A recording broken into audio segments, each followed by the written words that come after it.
It's time to take a look at what's happening around Wyoming for Thursday, January 30th. I'm Wendy Corr, bringing you headlines from the Cowboy State Daily newsroom, brought to you by Visit Casper. Visit Casper invites you to come enjoy the Casper International Film Festival this weekend, January 31st through February 2nd. A broad range of films from local and international filmmakers will be shown. Learn more and get your tickets at visitcasper.com. President Donald Trump announced earlier this week that mystery drones spotted over New Jersey late last year were not from enemy sources, but had been authorized by the Federal Aviation Administration. But the president's assurance with respect to New Jersey drones was not enough to diminish multiple Wyoming sheriffs' concerns over sightings in their own counties.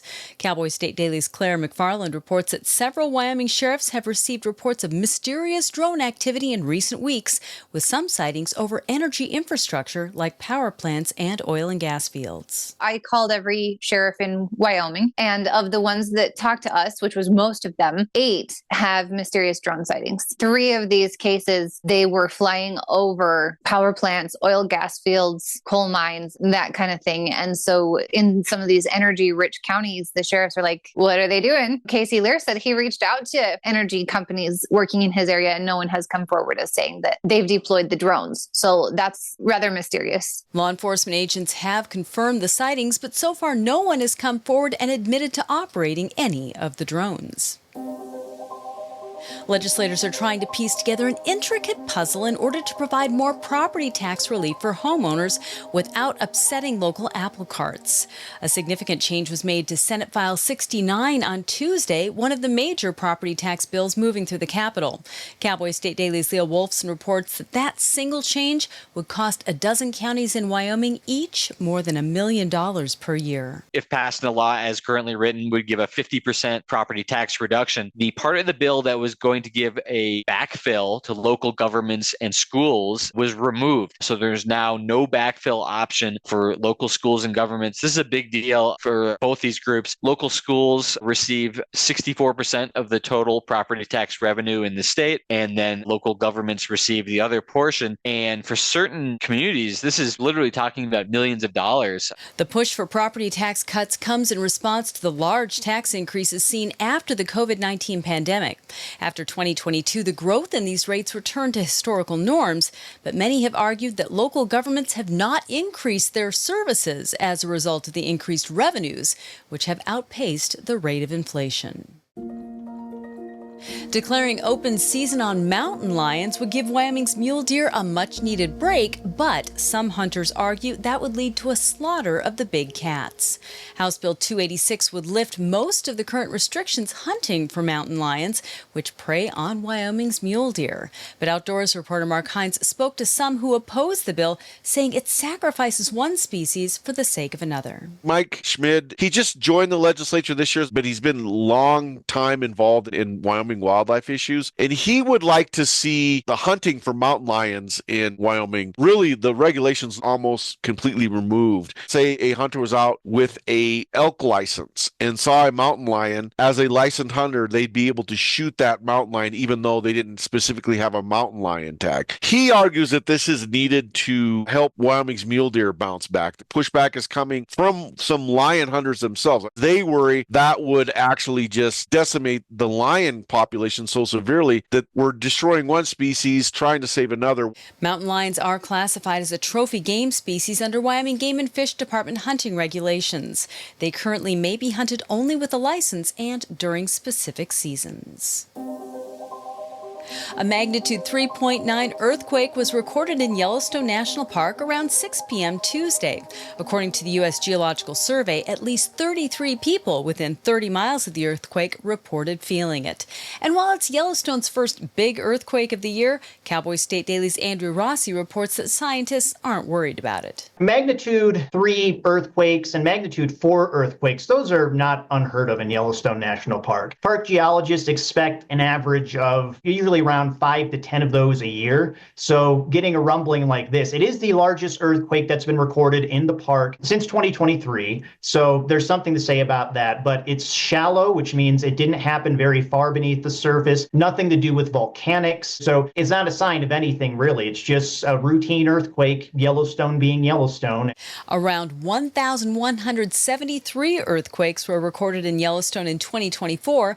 That was on the lower end for the region, which usually averages 1,500 to 2,500 quakes annually. And now let's take a look at today's weather with Cowboy State Daily meteorologist Don Day. Well, we've enjoyed some pretty quiet, pretty nice weather across Wyoming over the last couple of days. Boy, the last 2 days in particular, with not a lot of wind, a lot of blue skies, and temperatures in many areas that have moderated. The exception being those far west valleys and basins that have kept that cold air. But when it's cold and the wind isn't blowing, it's not bad. We're going to basically do that again today. Do expect a few more clouds and a little bit more of a breeze. Then as we get into Friday and the weekend, it gets very complicated. We're going to see very strong, energetic and moist jet stream winds slice their way through Washington, Oregon, into Northern California, across Idaho into western Wyoming. A heads up for you folks in the western valleys of Wyoming, whether it's Star Valley, down into Afton, up into the areas near Kemmerer, then over into the upper Green River Basin, around Pinedale and Bondurant, then up into Jackson and Yellowstone Park. There's going to be a period of snow developing during the day Friday, but especially Friday night, that will last through the weekend and early next week. That will bring significant snow to the far western counties of the state, especially along and on the west side of the major mountain ranges. We'll have more details on this tomorrow, but be ready for a lot of snow in the far west this weekend. You can get Don's full forecast on the Cowboy State Daily website. I'll be back in just 20 seconds with more news. Year after year, we continue to serve new neighbors across our state. For over 40 years, our trust in wealth management services have grown our roots in Casper. And now we're excited to have offices in 3 Wyoming cities.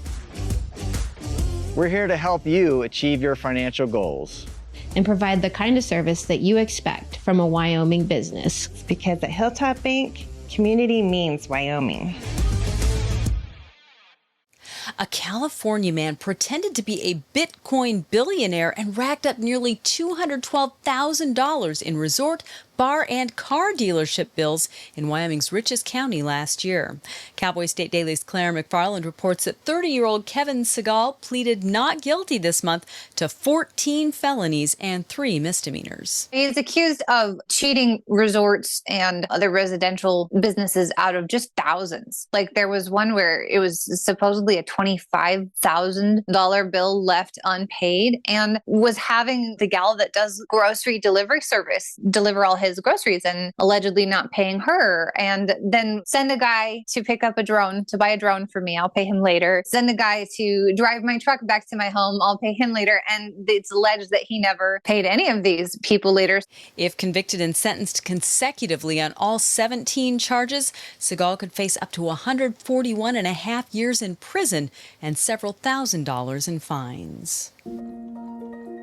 Well, parents are one step closer to being able to choose private education and get public money to pay for it in Wyoming.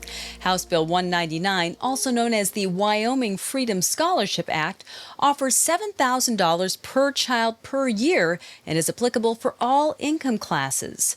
The final version of this universal school choice bill that would give public money for parents to seek private education for their children passed by the House by a 39-21 vote Wednesday, according to politics reporter Leo Wolfson. There already is a school choice program that was passed during the 2024 legislature, but it's really only eligible for low-income families, and it's pretty restrictive. This bill that's being sponsored by Representative Ocean Andrew of Laramie, a Republican, dedicates $11 million more to the program, and most importantly, it makes it universal so that all income earners can participate equally in the program. Representative Steve Harshman of Casper warned that the bill isn't constitutional because it provides public welfare to all income classes and takes away from public education funding.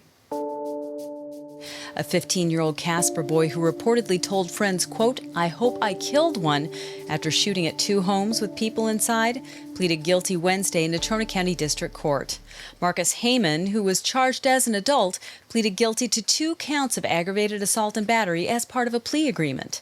Cowboy State Daily's Dale Killingbeck has been following the story. The young man that was arrested in Casper last August for shooting a 10mm pistol into 2 different residences on 2 different nights pleaded guilty in the Natrona County District Court today to those felonies. Those charges, assault and battery, both carry a 10-year prison sentence, but the deal is that he would serve any sentence he gets concurrently. According to the agreement, the prosecution would not object to an assignment to the state's boot camp for young offenders as part of a sentence. Well, at nearly $5 billion a year, tourism is Wyoming's second leading economic driver. Even so, the state's tourism industry says it's just scratching the surface of Cowboy State tourism's true potential.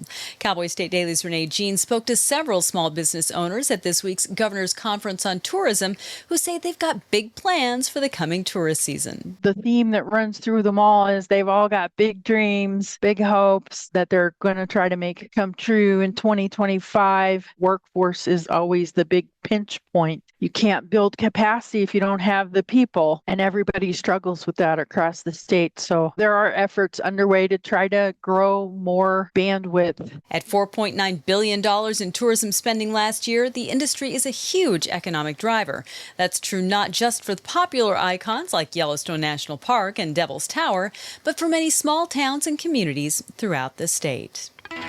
And that's today's news. Get your free digital subscription to Wyoming's only statewide newspaper by hitting the daily newsletter button on cowboystatedaily.com.